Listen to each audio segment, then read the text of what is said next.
সুদানের এল ফাশার শহরে দেশটির আধা সামরিক বাহিনী র্যাপিড সাপোর্ট ফোর্সেস আরএসএফ গণহত্যার সময় পরিবারের সামনেই শিশু ও যুবকের হত্যা করেছে। বেঁচে যাওয়া স্থানীয়দের বর্ণনায় দেখা যাচ্ছে নির্বিচারে হত্যা, ধর্ষণ, অপহরণ ও লুটপাটের ভয়াবহ চিত্র। আন্তর্জাতিক সংস্থাগুলো এই পরিস্থিতিকে মানবিক বিপর্যয় আখ্যা দিয়েছেন।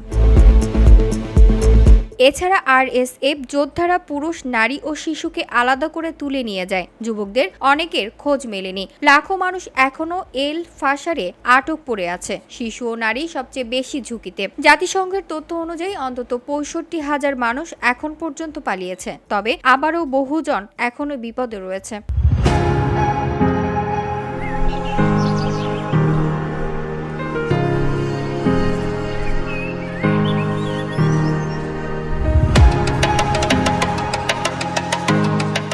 সুদান এখন কার্যত পূর্ব পশ্চিম দিক দিয়ে বিভক্ত।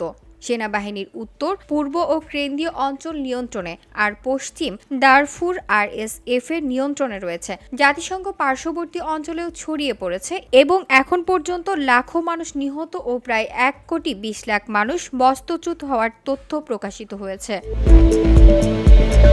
VOD Bangla news desk.